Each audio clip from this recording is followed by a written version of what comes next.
रोज एक नई कहानी देखने के लिए चैनल को सब्सक्राइब करें और बेल आइकन दबाना ना भूलें। किसी एक शहर में आरोही नाम की लड़की अपने परिवार के साथ रहती थी, जो बेहद ही खूबसूरत थी। ऊपर वाले ने उसे शक्ल तो बहुत अच्छी दी थी, लेकिन अकल देना तो भूल ही गया था। वक्त गुजर रहा है। एक दिन उसके घर पर पीयूष नाम की लड़की का रिश्ता आता है और अपनी माँ के कहे अनुसार वो शीशे के सामने रेडी हो रही खुद से बोलती है, हाँ चल आरोही, हो गई तू रेडी, अब नीचे चल। इस तरह आरोही नीचे जाती है, जहाँ पीयूष का पूरा परिवार बैठा होता है। वो उन्हें अपने हाथ से चाय परोसती है। चाय पीने के बाद दोनों परिवार खुशी से रिश्ता तय करते हैं, जिसके कुछ ही दिनों बाद पीयूष और आरोही की शादी हो जाती है। जिसके बाद वो अपनी ससुराल में आ जाती है, जहाँ उसकी सास सुजाता बोलती है, आरोही बहू देख, ये जो कलश तेरे पैरों के सामने रखा है ना, इसे अपने शुभ कदमों से घर में बिखेर दे। ठीक है सासू माँ। जिसके बाद वो कलश को तेजी से पैर मारती है और उसके बाद कलश घर के अंदर कुछ दूरी पे जाके गिरता है। ये देखकर सुजाता बोलती है, अरे वाह, बहुत खूब मेरी प्यारी बहू, क्या शॉट मारा है। फुटबॉल की शौकीन है क्या, या फिर तुझे ऐसा लग रहा है कि तू फुटबॉल के ग्राउंड में है? नहीं तो माँ जी, लेकिन आप अभी ये क्यों पूछ रही हैं? क्योंकि अभी तूने कलश को इतने जोर से पैर मारने की जो तकल्लुफ की है ना, उससे मेरा घर ही नहीं बल्कि इस घर की छत में भी कलश के चावल ऐसे जाकर उछले हैं जैसे कि फुटबॉल उछलती है। ओह थैंक यू माँ जी। हे भगवान, मैं तेरी तारीफ नहीं कर रही, समझी? अरे मूर्ख, अपने शरीर में लगे दोनों कानों को खोलकर अच्छे से सुन। इस आलते की थाली में पैर रखकर जल्दी से इस घर में अपने पैरों की छाप छोड़ दे। जी माँ जी, इस बार मैं अच्छे से करूँगी, पक्का। इतना बोलकर आरोही हड़बड़ी में बात को बिना समझे आलते की थाली से अपने पैरों की छाप पूरे घर में लगाती है। ये देखकर सुजाता एक बार फिर बोलती है, अरे अब क्या कर रही है तू? हाय राम। माँ जी, अभी आपने ही तो कहा था ना कि पूरे घर में निशान, मेरा मतलब अपने पैरों की छाप छोड़ने हैं। अरे बैल बुद्धि, तुझे सीधे सीधे निशान छोड़ने थे, ये गोल गोल चक्कर क्यों लगा रही है? क्योंकि माँ जी, अभी आपने ही तो कहा था ऐसा करने को। हे ऊपर वाले, लगता है मेरी इस बहू की खोपड़ी में गोबर भरा हुआ है, सब कुछ उल्टा ही कर रही है। खैर छोड़, अब तू अंदर आ जा। इतना बोलकर वो अपने बेटे और बहू का स्वागत करती है और जिसके बाद वो अपने पति के साथ अपने कमरे में जाती है, जहाँ उसका पति उसे रोमांटिक अंदाज में देखकर बोलता है, तुम्हें पता है आरोही, जब से तुम्हें देखा है ना, इस दिल में तुम्हें पाने की आग लगी थी, जो आज तुम्हारे प्यार की बारिश से बुझेगी। अपने पति की उल्टी सीधी बातें जैसे आरोही के सर के ऊपर से होते हुए जा रही थी। ये सुनकर वो बोलती है, क्या कहा आपने? आपके दिल में आग लगी है? एक मिनट रुको, मैं पानी डालती हूँ, बुझ जाएगी। पीयूष, हम कल डॉक्टर के पास जाएंगे, आपका चेकअप कराएंगे। और क्या कहा आपने? प्यार की बारिश? ये कहाँ होती है? वैसे मैंने तो आज तक सिर्फ सावन की बारिश के बारे में सुना है और देखा भी है। अपनी पत्नी की बात सुनकर पीयूष को लगता है कि आरोही उससे मजाक कर रही है और वो बोलता है, क्या डार्लिंग, तुम मेरी टांग खींच रही हो ना, मुझे पता है। कोई नहीं। नहीं तो पीयूष, मैं भला आपकी टांग क्यों खींचूंगी? और जरा गौर से देखिए, आपकी टांग, मेरा मतलब कि पैर तो आपके पास ही हैं। आरोही की बातें सुनने के बाद पीयूष मन में बोलता है, ओ भाई, मारो मुझे मारो। क्या ऊपर वाले एक ऐसा बेतुका मजाक किया है आपने मेरे साथ? किस तरह की वाइफ मिली है मुझे, जो अपनी सुहाग रात में जरा भी रोमांटिक नहीं, और तो और मेरे रोमांस के कीड़े का इसने बुरी तरह से कत्ल कर दिया। हाय रे मेरी मोटी किस्मत, इसे तो रोमांस का आर भी नहीं पता। पीयूष अपने मन में ये सब बोल ही रहा होता है कि तभी आरोही उसे बोलती है, अरे क्या हुआ पीयूष, कहाँ खो गए तुम? सोना नहीं है क्या? हे भगवान, अपनी सुहाग रात में भी इसे सोने की जल्दी है। अब ज्यादा मत सोच पीयूष, शुरू हो जा। हाँ अभी सोएंगे। एक काम करो, ये लाइट्स ऑफ कर दो, मैं ना आज तुम्हें एक लेसन पढ़ाने वाला हूँ। क्या? पर इतनी रात को पढ़ाई क्यों? और आपको पता है ना, मैं 12वीं पास हूँ। कोई बात नहीं, आज मैं तुम्हें फर्स्ट ईयर की क्लास दूंगा, फुल नाइट, ओके? इतना बोलकर पीयूष लाइट्स ऑफ कर देता है और अपनी बेअकल वाइफ के साथ शादी की पहली रात प्यार के चैप्टर पढ़ता है। इसी तरह कुछ वक्त बीतता है, जिसके बाद सुबह हो जाती है। और कामिनी उसका डोर नॉक करते हुए बोलती है। आरोही, आरोही जल्दी से नहा धोकर नीचे आ जाओ, माँ जी बुला रही हैं। इस तरह अपनी जेठानी कामिनी के कहने पर वो जल्दी से नहा धोकर किचन में आती है, जहाँ सुजाता बोलती है। उठ गई मेरी बैल बुद्धि बहू। देख बहू, आज तेरी पहली रसोई है, तो जो कुछ भी तुझे कामिनी यानी कि तेरी जेठानी कहे तो वही बना लेना। जी बिल्कुल माँ जी। इतना बोलकर सुजाता वहाँ से चली जाती है और कामिनी बोलती है।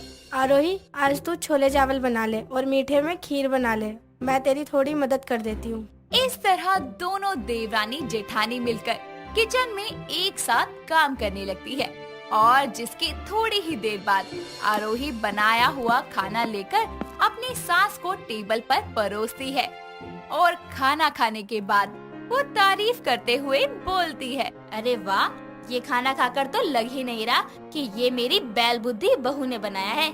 अच्छा बना है। जी थैंक यू माँ जी, जेठानी जी ने ही सिखाया था। अपनी सास के मुंह से अपनी देवरानी की तारीफ सुनकर कामिनी को जलन होने लगती है और वक्त बीतता है। अगले ही दिन दोनों फिर से खाना बना रहे होते हैं और ऐसे ही सारा काम खत्म हो जाता है और जिसके बाद आरोही अपने कमरे में जाकर आराम करने लगती है और तभी अचानक सुजाता के चिल्लाने की आवाज आती है, लेकिन आरोही को आवाज नहीं आती।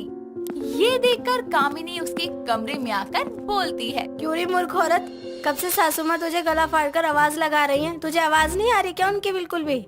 बैठी बैठी पलंग तोड़ रही है। अपनी जेठानी कामिनी की बात सुनकर आरोही बेड पर से उतरकर चारों तरफ बेड को देखने लगती है, जिसे देखकर कामिनी बोलती है। क्यों री, ये आंखें फाड़ फाड़ के बेड में ऐसा क्या ढूंढ रही है? जेठानी जी, अभी आपने ही तो मुझे कहा था ना कि मैं बैठे बैठे पलंग तोड़ रही थी, वही देख रही थी कहाँ से टूटा है। हे ऊपर वाले, ये कैसी मूर्ख देवरानी दी है तूने। मैंने तो सोचा था कि देवर जी की शादी के बाद देवरानी आएगी और मैं आराम करूंगी। तेरा भेजा पूरी तरह खाली है क्या?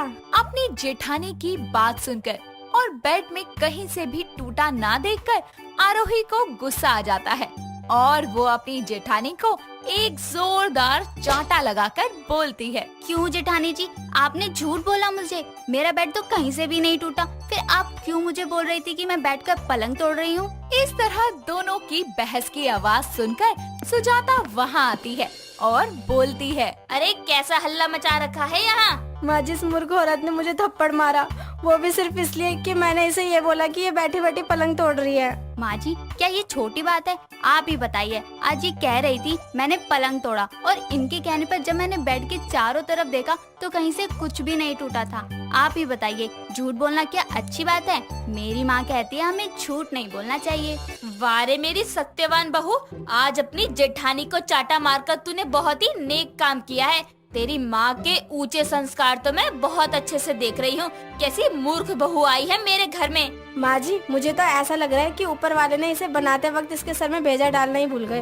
अरे बहू, मुझे तो इसकी हरकतें देखकर ऐसा लग रहा है कि भेजा शब्द इसके पल्ले कभी पड़ा ही नहीं होगा और कहीं ये मूर्खचंद हम दोनों का दिमाग भी भेजा फ्राई न बना डाले।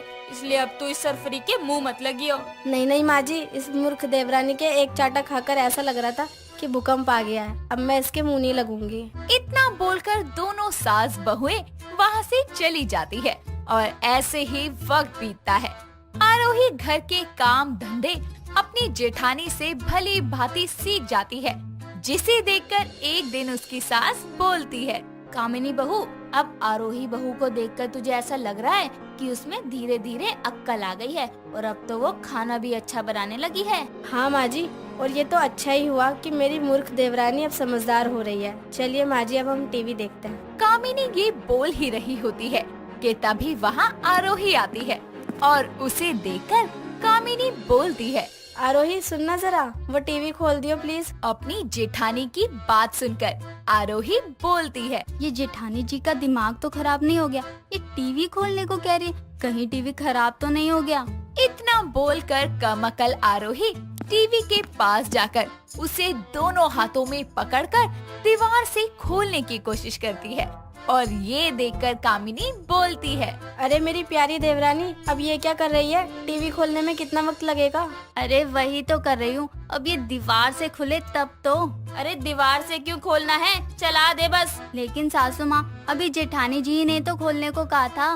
इस तरह एक बार फिर मूर्ख देवरानी की बात सुन के कामिनी अपनी सास से बोलती है। देखा सासू माँ, आरोही में कोई बदलाव नहीं आया, अभी वो टीवी तोड़ देती। शुक्र है कि हम यहीं थे, वरना आज तो भारी नुकसान हो जाता। हाँ बहू, तू सही कह रही है, ये मूर्ख हमेशा मूर्ख ही रहेगी, इसलिए अब हमें कोई भी बात शुद्ध हिंदी में इसे अच्छे से समझाकर बोलनी पड़ेगी, वरना इसकी ऐसी मूर्ख हरकतें हमें रास्ते पर लाकर रख देगी। हाँ सासू माँ, और अब हम कर भी क्या सकते हैं, आखिरकार अब है तो हमारे घर की इज्जत ही। आप चिंता मत करो, बहुत जल्दी मैं इस मूर्ख देवरानी को तेज बना दूंगी। सुशांत हॉल में बैठा होता है और उसकी पलकें आंसुओं से भीगी होती है, क्योंकि वो बेचारा बैठे बैठे प्याज जो काट रहा होता है और खुद से बोलता है। मेरे घर वालों को मैं हंसता खेलता रास नहीं आ रहा था, इसीलिए कर दी शादी। अब बैठ के लहसुन प्याज छीलो और क्या। अरे प्याज कटे के नहीं, सब्जी आज ही बनानी है, कल नहीं। और क्या अपने आप में बड़बड़ाए जा रहे हो? मैं तो ये कह रहा था, ये सब्जियां काटना कितना मुश्किल काम है ना, तुम कैसे कर लेती हो यार। बस बस रहने दो तुम तो। तुम्हें पता है, आज मेरे सपने में निक्की आई थी। कौन निक्की? निक्की मेरी बहन, तुम्हारी साली। हाँ, अपनी निक्की। अच्छा, क्या कह रही थी? दोनों बातें कर ही रहे होते हैं कि तभी पीछे से आवाज आती है। जीजू सुनो ना। हाँ नोटी, निक्की की आवाज निकालकर मेरा मूड बनाने की कोशिश कर रही हो ना। लेकिन मैंने तो अभी कुछ बोला ही नहीं। दीदी मैं यहाँ हूँ। जैसे ही ये आवाज आती है, दोनों दरवाजे की तरफ देखते हैं, जहाँ निक्की अपना सूटकेस लेकर उदास सा चेहरा बनाए खड़ी होती है और भागकर दोनों की तरफ आती है, जिसे देखकर सुशांत अपनी दोनों बाहें उसे गले लगाने के लिए फैला लेता है। लेकिन निक्की आकर चंचल के गले लग जाती है और ये देखकर सुशांत एकदम से अंगड़ाई लेते हुए बोलता है। अरे वाह साली साहिबा, तुम्हारी उम्र तो बहुत लंबी है, अभी चंचल तुम्हारी ही बातें कर रही थी। अरे आप चुप करिए। निक्की क्या हुआ, तू सुबह सुबह यहाँ, वो भी सामान के साथ, क्या बात है? वो जीजू मुझे शादी करनी है। हाँ, मैं तो कब से तैयार बैठा हूँ। हाँ बोलो, कब करनी है? मैं सब तैयारी करवा दूंगा। मुझे शादी करनी है जीजू, लेकिन अपनी पसंद से, और माँ जबरदस्ती अपने पसंद के लड़के से करवाना चाहती है, इसीलिए मेरी उनसे बहस हो गई और मैं सारा सामान पैक करके यहाँ पर आ गई। खुशी देकर बड़ी जल्दी झेल ली। भगवान हर किसी को अपनी साली पसंद होती है, तो आप डायरेक्ट साली से ही शादी क्यों नहीं करवाते? बाद में जब हमें वो पसंद आती है तो जालिम जमाना हम जैसों को ठरकी बुलाता है। अरे कौन सी दुनिया में खो गए, वो कुछ कह रही है, सुन भी रहे हो कि नहीं? हाँ, बिल्कुल सही किया निक्की तुमने। अरे सोच समझ कर ही शादी करनी चाहिए। मैंने शादी के नाम पे हादसा बर्दाश्त कर लिया, तुम्हें थोड़ी करने दूंगा। आप क्या कहना चाहते हो?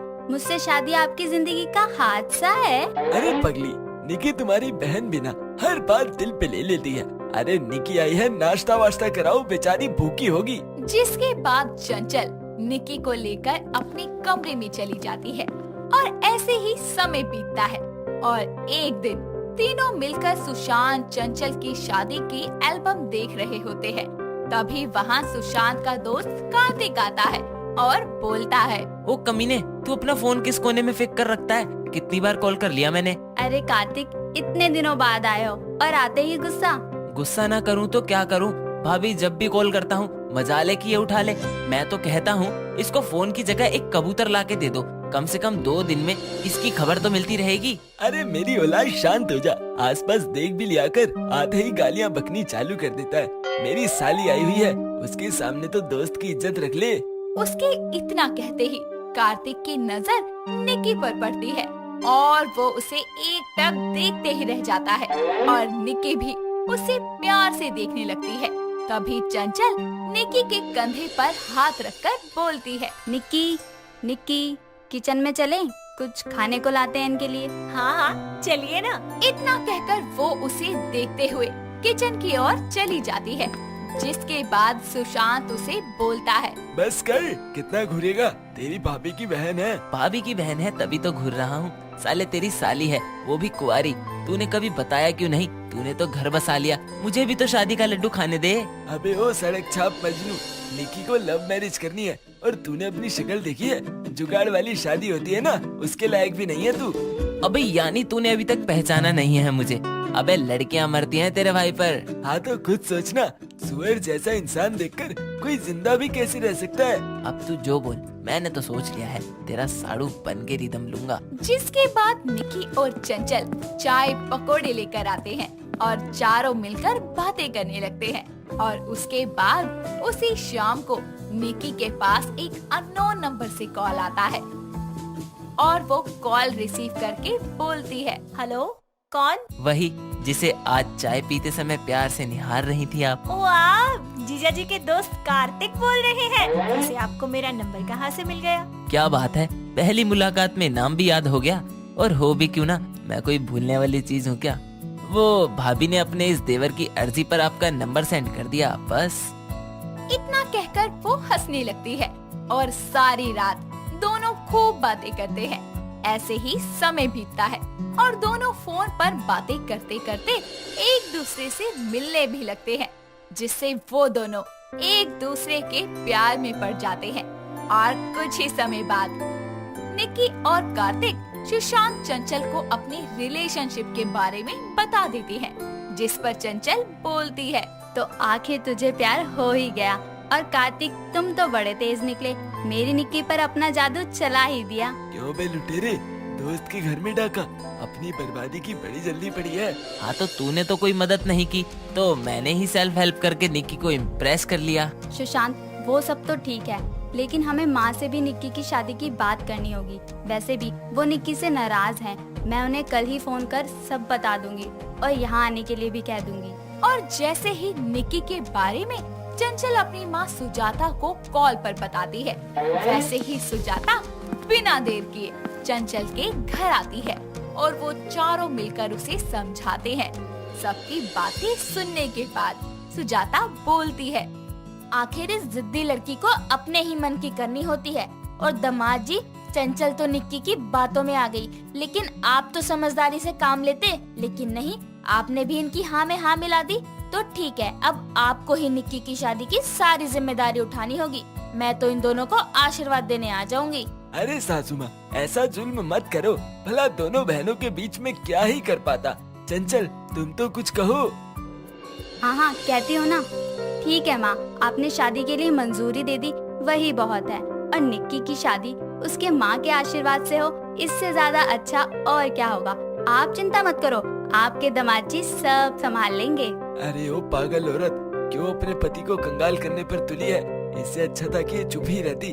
जिसके बाद निक्की और कार्तिक सुजाता के पैर छूते हैं और उसके बाद सुजाता वहाँ से चली जाती है और बेचारा सुशांत लग जाता है अपनी साली की शादी की तैयारियों में। एक दिन वो शादी में होने वाले खर्चों का हिसाब लगाता है, तभी वहाँ चंचल आती है और सुशांत खुद से बोलता है, कैटरिंग हो गई, मैरिज हॉल भी बुक कर लिया, डीजे वाले को भी पेमेंट कर दी, डेकोरेशन हॉल वाला कर ही देंगे। और निक्की का लहंगा लेना है, महंगे वाला। ये पागल औरत, तेरा दिमाग फिर गया? अरे मजाक मत करो, मेरी शादी हुई है, पता है मुझे। शादी का जोड़ा लड़के वाले देते हैं। पहाड़ों की खूबसूरत वादियों में रेशमा और कुंवर का प्यार हर दिन और हर लम्हा परवान चढ़ रहा था। वो सालों से ही एक दूसरे के साथ दिल से जुड़े हुए थे। कई कस्में और वादे भी उन्होंने अपने प्यार के रिश्ते को साक्षी मानकर किए थे। इसी तरह खूबसूरत वक्त बीत रहा था और एक दिन उसी जगह वो दोनों बैठकर बातें करते हुए एक दूसरे से बोलते हैं, तुम्हारे साथ से हर एक लम्हा ऐसा लगता है मेरी जिंदगी कितनी हसीन है, इन पहाड़ों की तरह रेशमा। मेरी हर धड़कन में बस तुम हो और तुम ही मेरी जन्म जन्म की साथी भी रहोगी। लेकिन कुंवर जी, मुझे हमेशा डर लगता है कि जब आपके पिताजी को पता चलेगा कि मैं उन्हीं के इलाके की एक बंजारन हूँ तो क्या होगा।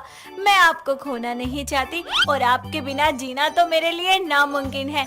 मैं हर जन्म बस आपकी रहना चाहती हूँ। वो दोनों ये बोल ही रहे होते हैं कि तभी बंजारों का सरदार उनकी बातें सुन लेता है और वो गुस्से में कुंवर के घर जाकर उसके पिता से बोलता है। हुजूर, कहाँ हैं आप? जल्दी आइए, मुझे आपसे जरूरी बात करनी है। क्या बात है काली? तुझ जैसे बंजारे को मुझसे क्या काम पड़ गया? गुस्ताखी माफ हुजूर, वो आपके बेटे कुंवर मेरे कबीले की रेशमा को दिल दे बैठे हैं और न जाने वो दोनों किस हद तक जा चुके हैं। अभी भी वक्त है, अपने बेटे को संभाल लीजिए। क्या बक रहा है तू? अगर तेरी बात झूठी निकली तो मैं तुझे जिंदा नहीं छोड़ूंगा। लेकर चल मुझे तू वहाँ। अपनी बंदूक लेकर वीर कुंवर काली के साथ उसी जगह पर जाता है जहां वीर कुंवर उन दोनों को गले लगे हुए देखकर आग बबूला होकर बोलता है। कुंवर, तुम्हें यही सब करना था तो हमें कह देते, हम सैकड़ों लड़कियां अपने महल से तुम्हारे सामने खड़ी कर देते। लेकिन ये बंजारन कभी नहीं। अभी भी वक्त है, भूल जाओ इसे और चलो घर। पिताजी, मैं रेशमा से प्यार करता हूँ और वो भी मुझे चाहती है। उसके बंजारे होने से उसे प्यार करने का हक नहीं है क्या? आखिर है तो वो भी इंसान ही। मैं उसके बिना नहीं जी सकता और ना वो। आप हमारे प्यार को स्वीकार कर लीजिए, मैं आपसे विनती करता हूँ। इस तरह कुंवर अपने पिता को बहुत समझाता है लेकिन उसे कोई फर्क नहीं पड़ता और इस कारण नफरत की आग और अपनी झूठी शान के लिए वो अपने बेटे और रेशमा को गोली मार देता है, जिसके बाद रेशमा और कुंवर खून से लथपथ हो जाते हैं और एक दूसरे से बोलते हैं। कुंवर, आज मैं सिर्फ तुमसे इस जिस्म से जुदा हो रही हूँ, लेकिन अगले जन्म मैं फिर तुमसे मिलूंगी। मेरी रूह तुम्हें वहाँ भी पहचान लेगी। इस जन्म ना सही, लेकिन अगले जन्म मैं तुम्हारी ही बनूंगी। पिताजी, आपने आज बेशक ही हमें मार दिया, लेकिन हमारा प्यार कभी नहीं मरेगा। अगले जन्म हमारा अधूरा प्यार जरूर पूरा होगा। इस तरह रेशमा और कुंवर का प्यार अधूरा रह जाता है और वो दोनों उसी पहाड़ों की वादियों में अपनी जान गंवा देते हैं, जिसके बाद कुदरत एक बार फिर उन दोनों को नया जन्म देकर अलग अलग नामों के साथ जन्म देता है और इस जन्म में कुंवर सागर के नाम से शहर में जन्म लेता है, तो वहीं रेशमा इस बार भी बंजारे के रूप में ही रश्मिका नाम से जन्म लेती है। सागर एक अच्छी सी कंपनी में काम करता है और वो सुबह ऑफिस के लिए रेडी होकर खुद से बोलता है। ना जाने कब तक सुबह मैं अकेले ही अपना सारा काम करूंगा। बचपन में माँ गुजर गई, रोज अपने लिए सब करना मेरे लिए मुश्किल है। आज मुझे सारिका से बात करनी ही पड़ेगी। इतना बोलकर सागर ऑफिस के लिए रेडी हो जाता है और ऑफिस जाता है, जहां उसकी गर्लफ्रेंड सारिका उसका वेट करती है और जैसे ही वो ऑफिस पहुंचता है तो उसे देखकर वो बोलती है। क्या सागर, आज फिर से तुम लेट हो गए। इस कंपनी में तुम्हें छोड़कर कोई भी लेट नहीं आता, तो तुम आखिर ऐसा क्यों करते हो? क्या मैं जान सकती हूँ? बाकी सबके घर में उनकी माँ या वाइफ उन्हें खाना बनाकर ब्रेकफास्ट बनाकर देती हैं, लेकिन मुझे अपना सब कुछ खुद ही करना पड़ता है। जब से माँ गई हैं तब से। अगर तुम चाहती हो कि मैं ऑफिस लेट ना हूँ तो तुम मेरी गर्लफ्रेंड से वाइफ क्यों नहीं बन जाती? आखिर हम दोनों को काफी वक्त हो गया है एक साथ। हाँ हाँ, समझ गई मैं तुम्हारी बात। बहुत जल्दी ही तुम्हारी प्रॉब्लम को सॉल्व कर दूंगी। Okay, I love you. अब अपना मूड सही कर लो। इस तरह कुछ वक्त बीतता है, जिसके बाद सागर और सारिका एक दूसरे से कोर्ट मैरिज कर लेते हैं और सागर सारिका को अपने घर ले आता है और लाकर बोलता है। अब माँ तो है नहीं कि अपनी बहू का गृह प्रवेश करवाएं, इसीलिए मैं ही सब कुछ कर रहा हूँ। आइए, आपके पति कुंवर आपका स्वागत करते हैं। बाकी सब तो ठीक था स्वीटहार्ट, लेकिन ये कुंवर कौन है? तुम तो सागर हो, मेरे सागर। अपनी वाइफ सारिका की बात सुनकर वो सोच में पड़ जाता है और अपने मन में बोलता है। ये मेरे मुंह से कैसा नाम निकल गया? कौन है कुंवर? कुछ देर सोचने के बाद सागर उस नाम को भूलकर अपनी वाइफ सारिका का वेलकम करते हुए उसे अंदर ले आता है और दोनों अपनी शादीशुदा लाइफ की शुरुआत करते हैं। इस तरह वक्त बीतता जाता है और एक दिन छुट्टी को सागर हॉल में बैठा पेंटिंग बनाता है। तभी उसकी वाइफ सारिका उसे देखकर बोलती है। वाओ हनी, तुम कितनी वंडरफुल पेंटिंग करते हो। आज तक मुझे इसके बारे में नहीं बताया, क्यों? वो बस खाली टाइम में मन कर गया तो बना लिया। अब अपनी वाइफ की सुंदर सी पेंटिंग बनाओ। ओके डार्लिंग, उस चेयर पर जाकर बैठ जाओ। सारिका जाकर चेयर पर बैठ जाती है और सागर उसकी पेंटिंग बनाना शुरू करता है। लेकिन उसकी उंगलियों से सारिका का नहीं बल्कि उसकी पिछले जन्म की प्रेमिका यानी रेशमा की पेंटिंग बन जाती है और कुछ ही देर में पेंटिंग पूरी होती है। और जैसे ही सारिका उस पेंटिंग को आकर देखती है तो वो चौंक कर बोलती है, हनी, ये तो मैं हूँ ही नहीं, जरा भी नहीं। ये तुमने किसकी सूरत बनाई है? तुम इसे जानते हो क्या? सच बोलो, अगर तुम इससे प्यार करते हो तो मैं तुम्हारे रास्ते से हट जाऊंगी। नो यार Sarika, I really don't know. पता नहीं मेरे हाथ से कैसे बन गया। और तुम ऐसा वैसा कुछ मत सोचो, मैं सिर्फ तुमसे प्यार करता हूँ और मैं तुम्हें कभी नहीं छोड़ूंगा। तुम मेरी वाइफ हो एंड आई लव यू। इस तरह सागर अपनी वाइफ सारिका को समझाता है। वक्त बीतता जाता है और एक दिन उसके शहर में कुछ बंजारे आते हैं जिसमें रेशमा यानी रश्मिका भी थी। सारिका को उसकी पड़ोसन बंजारों के डांस के बारे में बताती है, जिसके बाद सारिका अपने पति सागर से बोलती है, हनी, तुम्हें पता है हमारे शहर में कुछ बंजारे आए हैं और मुझे हमारे नेबर्स ने बताया कि वो लोग बहुत ही अच्छा डांस करते हैं। सो प्लीज आज ऑफिस से छुट्टी ले लो ना, हम डांस देखने चलते हैं प्लीज। ओके ओके डार्लिंग, लेकिन अभी वक्त है, हम शाम को चलेंगे, तुम रेडी हो जाओ। ओके। इस तरह शाम होती है और दोनों बंजारों का डांस देखने के लिए उसी जगह पर पहुंचते हैं। और जैसे ही सागर की नजर रश्मिका पर पड़ती है तो वो अपने मन में बोलता है, ये तो वही चेहरा है जो मेरे हाथ से उस दिन पेंटिंग बनाते हुए बना था। हूबहू वही आंखें, सब कुछ। ये कैसे हो सकता है? सागर, ये तो वही लड़की है ना जो उस दिन तुमने पेंटिंग में बनाई थी। सागर उन बंजारों के डांस के खत्म होने का वेट करता है और जैसे ही डांस खत्म होता है वो उसके पास जाकर बोलता है, रेशमा। रेशमा नहीं, रश्मिका नाम है मेरा। और तुम्हें देखकर ना जाने ऐसा क्यों लग रहा है जैसे बरसों से जानती हूँ तुम्हें। हाँ, मुझे भी ऐसा ही लग रहा है। मैंने तुम्हें बिना देखे ही तुम्हारी पेंटिंग कैसे बना ली थी, मुझे कुछ समझ नहीं आ रहा। उन दोनों की बातें सुनकर सारिका को अपने पति सागर को खो देने का डर मन में बैठ जाता है और वो सागर को वहाँ से लेकर चली जाती है। और कुछ ही देर में रात होती है और रश्मिका अपने बंजारों के बीच में सो रही होती है कि तभी अचानक आधी रात को उसे वही सपना आता है और अचानक से उसकी नींद खुल जाती है और वो बोलती है, फिर से वही सपना। बचपन से मैं यही सपना देखती आ रही हूँ, लेकिन आज मैंने ये सपना साफ साफ देखा। उस सपने में मैं खुद थी और वो इंसान भी था जिसने आज मुझे रेशमा कहकर बुलाया था। लेकिन क्या मतलब है इन सब का? और वो पहाड़, ये सब क्या है? मुझे इन सब के बारे में पता लगाना होगा। आखिर मेरे सपने का राज क्या है? अगली ही सुबह रश्मिका उसी पहाड़ के पास पहुंचती है और चारों तरफ देखती है। तभी उसकी नजर उसी जगह पर पड़ती है जहां वो पिछले जन्म में मरे होते हैं और उसके बाद उसे सब कुछ याद आता है और वो बोलती है, कुंवर जी, मुझे सब याद आ गया है, सब समझ आ गया है। मैं आ रही हूँ आपसे मिलने।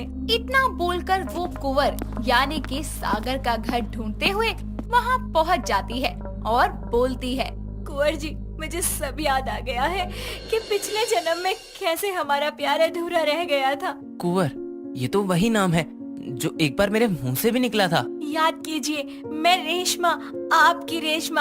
आपने आज मुझे इसी नाम से पुकारा था ना। हमारा प्यार इतना कमजोर नहीं हो सकता कि आप मुझे भूल जाएं। उसके बोलने पर सागर अपने दिमाग पर जोर डालता है और सब कुछ याद करने की कोशिश करता है और अपने बनाए उसी तस्वीर को देखता है, जिसके बाद उसे सब कुछ याद आता है और वो रश्मिका के पास जाकर उसे गले से लगा के बोलता है, रेशमा, मुझे सब कुछ याद आ गया है कि किस तरह मेरे पिता ने हमें मार दिया था। हमारा प्यार जीत गया। पिछले जन्म ना सही, इस जन्म तुम मेरी हो। सागर रेशमा के साथ भावुक हो जाता है और अचानक उसे अपनी वाइफ सारिका को दिया हुआ वादा याद आता है और वो अपनी वाइफ सारिका के पास जाकर उसे सारी बात बताता है, जिसके बाद वो अपने मन में सोचती है, मेरा तो सागर से इस जन्म से रिश्ता है, लेकिन इन दोनों का रिश्ता तो पिछले जन्म से है। भले ही मैं इस जन्म में सागर की लीगल वाइफ हूँ, लेकिन रेशमा का रिश्ता पिछले जन्म से है। मैं तुम्हें दुख देकर अपना पिछले जन्म का वादा पूरा नहीं कर सकता। सागर, मुझे पता है कि पहला प्यार भुलाना आसान नहीं होता, जिस तरह तुम मेरा पहला प्यार हो, उसी तरह रेशमा तुम्हारा पिछले जन्म का प्यार है। इसलिए तुम अपना वादा निभाओ। मुझे तुम्हारे और रेशमा की शादी से कोई प्रॉब्लम नहीं। मैं तुम्हें बस खुश देखना चाहती हूँ और ये कुदरत का ही इशारा है कि रेशमा दोनों जन्म में तुम्हारे लिए बंजारन ही जन्मी। अपनी बीवी की बात को सुनकर सागर के मन को तसल्ली मिल जाती है। एक छोटे से मंदिर में सारिका अपनी रजामंदी से रेशमा यानी कि रश्मिका से अपने पति की शादी करवा देती है, जिसके बाद वो तीनों खुशी खुशी रहने लगते हैं। तो दोस्तों, ये थी हमारी आज की कहानी। दोस्तों, अगर आपको ये कहानी पसंद आई तो इसे लाइक करें, शेयर करें और कमेंट करके बताएं कि कहानी में आपको सबसे अच्छा क्या लगा।